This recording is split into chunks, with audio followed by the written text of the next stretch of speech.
ઓમ નમઃ શિવાય. અધ્યાય 12 લિંગ રૂપનું ધારણ. ઋષિગણ પ્રશ્ન કરવા લાગ્યા, હે બુદ્ધિમાન સૂતજી, ભગવાન શિવજીના દિવ્ય જ્યોતિર્લિંગનું વર્ણન કરી દીધું, જેને સાંભળીને અમે કૃતાર્થ થયા. હવે કૃપા કરીને એ સંભળાવો કે શ્રી પાર્વતીજી જગત માતા શિવપ્રિયા બાણરૂપ છે, એના પ્રયોજનનું બીજું શું કારણ છે? આ સાંભળીને સૂતજી બોલ્યા, હે મુનિજનો, સાંભળો. પ્રાચીન સમયની વાત છે. દારૂકા નામનું એક વન છે. એની નજીકમાં ભગવાન શંકરનું શિવાલય છે. એમાં શિવના પરમ ભક્ત ઋષિ નિત્ય જ પ્રાતઃ, મધ્યાહ્ન તેમજ સાયં ત્રણે કાળ ત્યાં જઈને શિવ પૂજન, સ્તોત્ર પાઠ તથા પૂર્ણ ભક્તિની સાથે પ્રાર્થના કરે છે. એક સમયની વાત છે, જ્યારે શિવજી પાઠ કરી રહ્યા હતા, ત્યારે એ સમયે ઘણા ઋષિઓ હવનને માટે દારૂક નામના અત્યંત ગીચ વનમાં સમિધ લેવાને માટે પહોંચ્યા. એ સમયે પોતાની ભક્તોની પરીક્ષા કરવાને માટે તેમણે અત્યંત વિકરાળ સ્વરૂપ ધારણ કર્યું. નગ્ન થઈ કામી પુરુષની જેમ હાથમાં લિંગ ગ્રહણ કરીને ઋષિઓના આશ્રમે પહોંચ્યા. ઋષિપત્નીઓએ એમને પ્રમાણે જોયા ત્યાં તો તે ગભરાઈ ગઈ. તે પણ કામવશ જોવા લાગી. ઘણી સ્ત્રીઓ પરસ્પર આલિંગન કરવા લાગી. કેટલીક આશ્ચર્યમાં પડી ગઈ. એટલામાં એમના પતિદેવો આવી પહોંચ્યા. એમણે વિચાર્યું કે આ સ્ત્રીઓના આચરણોને દૂષિત કરનાર કોણ હશે? પોતાની સ્ત્રીઓ પ્રત્યે પણ તેમને ક્રોધ ઉત્પન્ન થયો. પછી તે ભગવાન શિવના સ્વરૂપે ન જાણતા અત્યંત ક્રોધમાં આવીને પરસ્પર બોલવા લાગ્યા કે અરે, આ કોણ છે? કોઈ પણ ઉત્તર ન આપ્યો. પછી તે નગ્નને કહેવા લાગ્યા કે તું કોણ છે? કેમ કહેતો નથી? આ પ્રમાણે વારંવાર પૂછવા છતાં દિગંબર વેશધારીએ કંઈ પણ ઉત્તર ન આપ્યો. આ પછી અત્યંત ક્રોધમાં આવીને ઋષિ કહેવા લાગ્યા કે તમે ઘણું જ અનુચિત કાર્ય કરી રહ્યા છો. આનાથી વૈદિક ધર્મનો લોપ થાય છે. આ કારણે અમારા કહેવા પ્રમાણે તમારું લિંગ શીઘ્ર જ પૃથ્વી ઉપર ખરી પડો.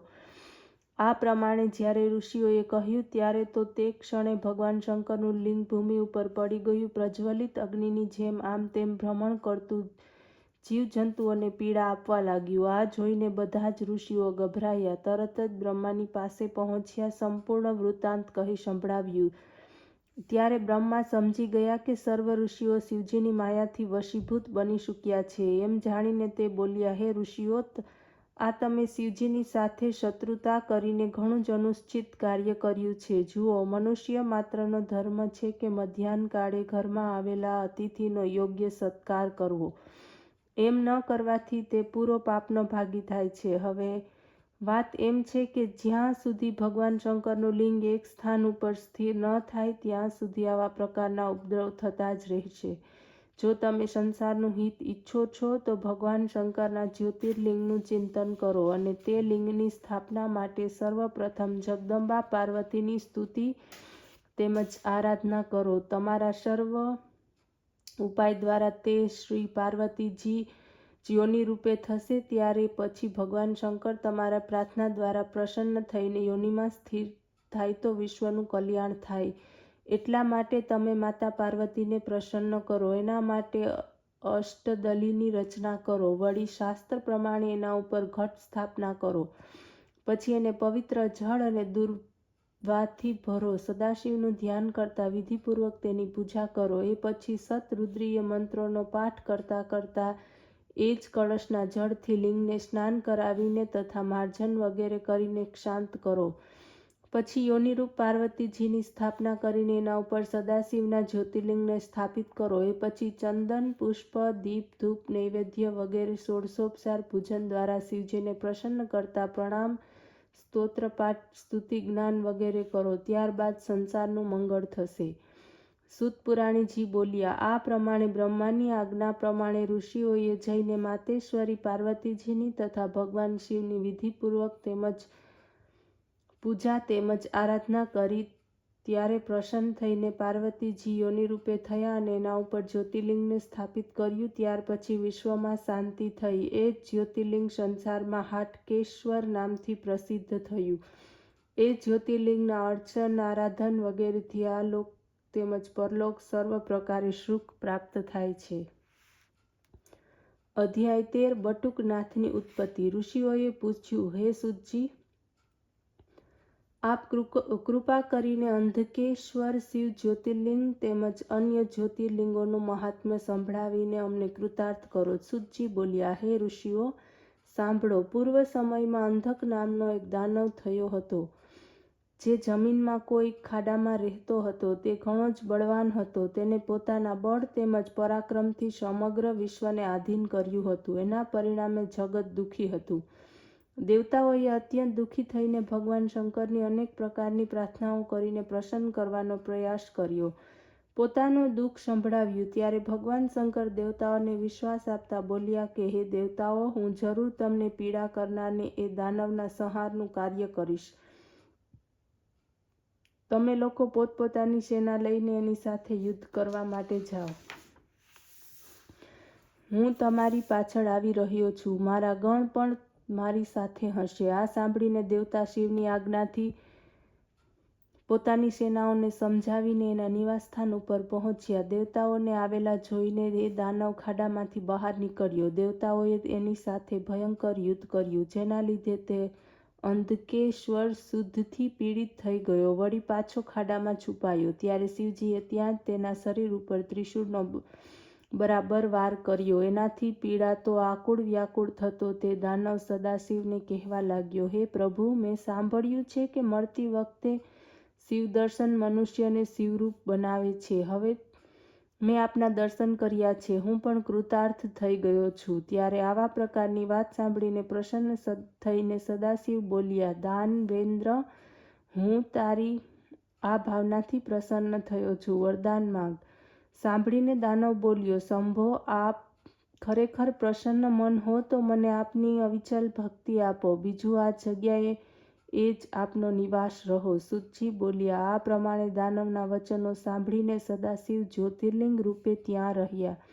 આ જ્યોતિર્લિંગની 6 માસ સુધી પૂજા અર્ચન કરવાથી સર્વ પ્રકારની મનોકામના પૂર્ણ થાય છે તથા યથામતિ દેવલોક પણ જાય છે. આ સાંભળીને સૂતજીએ ઋષિઓને પૂછવા લાગ્યા, દેવલોક શું છે? અમને તે કહો. ત્યારે સૂતપુરાણીજી બોલ્યા, સાંભળો. પ્રાચીન સમયમાં દધીચી નામક એક બ્રાહ્મણ થયા, જે ઘણા ધર્માત્મા હતા, શિવભક્ત હતા, સર્વ વેદોના જ્ઞાતા હતા અને એમના પુત્રનું નામ સુદર્શન હતું. તે પણ પોતાના પિતાની જેમ સર્વગુણ સંપન્ન હતો, પરંતુ તેની પત્ની ઉચ્ચ કુળની ન હતી. એનું નામ દુકુલા હતું. એને આવતા જ પોતાના પતિને આધીન કરી લીધો. એનાથી 4 પુત્રો થયા. એક દિવસ સુદર્શનના પિતા દધીચીને પોતાના જાતિવાળાને મળવા માટે કોઈ ગામમાં જવાનું થયું. ત્યારે તેણે પોતાના પુત્રને બોલાવ્યો અને કહ્યું કે હે પુત્ર, મારે ગામમાં કાર્યવશાત જવું છે. તમે ભગવાન શિવનું પૂજન કરજો. આ પ્રમાણે આજ્ઞા આપીને દધીચી ચાલ્યા ગયા. ત્યારે જાતિવાળાના આગ્રહથી કેટલોક સમય સુધી રોકાવાનું થયું. આ બાજુ સુદર્શન શિવપૂજન કરતા રહ્યા. કેટલોક સમય વીતી જતાં શિવરાત્રિનું પર્વ આવ્યું. આ પવિત્ર પર્વના દિવસે સ્ત્રી પુરુષો ઉપવાસ કરે છે. સુદર્શને પણ એ દિવસે ભગવાન શંકરનું વિધિપૂર્વક પૂજન કર્યું. પછી એને ઘેર જવું પડ્યું. ત્યાં એણે પત્નીને કામવશ કરી લીધો, જેનાથી તે પત્નીની સાથે કામવિલાસ કરી શરીર શુદ્ધિ વગર જ શિવ મંદિરમાં પહોંચીને શિવનું પૂજન કરવા લાગ્યો. ભગવાન શંકર તો અંતર્યામી છે. અપ્રસન્ન થઈને તે બોલ્યા, હે અજ્ઞાની મૂર્ખ, આજે શિવરાત્રિનો આ મહાપર્વ છે. આવા પર્વના દિવસે તે સ્ત્રી વિલાસ કરીને અશુદ્ધિપૂર્વક મારું પૂજન કર્યું છે. એટલા માટે હું શાપ આપું છું કે તું મૂર્ખ થઈ જા. સૂતજી બોલ્યા. આ રીતે ભગવાન શંકરના શાપ દ્વારા તે સુદર્શન પાગલના જેવો જડમણી થઈ ગયો. આ પ્રમાણે કેટલોક સમય વીતી જતાં એના પિતા દધીચી પોતાના ઘેર પાછા આવ્યા. એમને બધી જ ખબર પડી. તે ઘણો જ પસ્તાતા બોલ્યા, એણે તો પોતાના કાર્ય દ્વારા અનુચિત કાર્ય કરીને સારા કુળનો સર્વનાશ કરી દીધો. હવે શું થાય? ત્યારે વિચાર કરતાં કરતાં જગદંબા પાર્વતીની આરાધનાનો આરંભ કર્યો. ત્યારે દધીચીના વિધિપૂર્વકના પૂજન આરાધનથી જગદંબા ગિરિજા સંતોષ પામ્યા. ત્યારે દધીચીની પ્રાર્થનાથી અંબાજીએ ભગવાન શંકરના ચરણારવિંદમાં દધીચી પુત્ર સુદર્શનને બેસાડતા એમને પ્રાર્થના કરી, હે સ્વામી, આ સુદર્શન તો મારો પુત્ર છે. એમ કહીને એને નવી જનોઈ પહેરાવીને 16 અક્ષરવાળી શિવ ગાયત્રી મંત્રની દીક્ષા આપી. ત્યારે માતેશ્વરી ગિરિજાની કૃપાથી સુદર્શનને મંત્રોના ઉચ્ચારણ દ્વારા ષોડશોપચારપૂર્વક પૂજન કર્યું.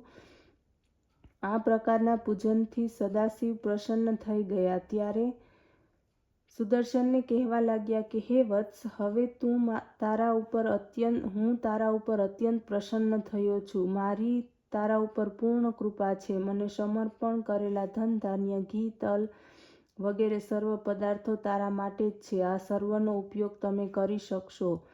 તમે હંમેશા સ્નાન કરનાર, ત્રિપુંડ તિલકધારી, સંધ્યા તેમજ ગાયત્રી જપના કરતા થાઓ. મેં તારા સર્વ અપરાધ માફ કર્યા છે. આમ કહીને ભગવાન શિવજીએ સુદર્શન તથા તેના પુત્રોને બટુક રૂપમાં અભિષેક કર્યો અને પછી બોલ્યા, હે પુત્રો, તમારામાંથી જે પણ મારું પૂરું બટુક રૂપ હશે તે વિજય પ્રાપ્ત કરીને સંસારના પૂજનીય થશે. સંસારમાં તમારું પૂજન કરનારો હું આદર કરીશ. તમારું પૂજન મારું પૂજન માનીશ. તમે લોકો પોતાના કામમાં લાગ્યા રહો. સૂતજી બોલ્યા, હે ઋષિઓ, આ રીતે પોતાના પુત્રોની સાથે સુદર્શને શિવજી દ્વારા વરદાન પ્રાપ્ત કર્યું. અભિષેક પ્રાપ્ત કરીને આ જ સુપુત્ર સુદર્શન બટુક નામથી હું સંસારમાં પ્રસિદ્ધ થયો. એટલા માટે જ શુભ તેમજ અશુભ બંને પ્રકારના કર્મોથી બટુક પૂજન કરવું જોઈએ. ઓમ નમઃ શિવાય.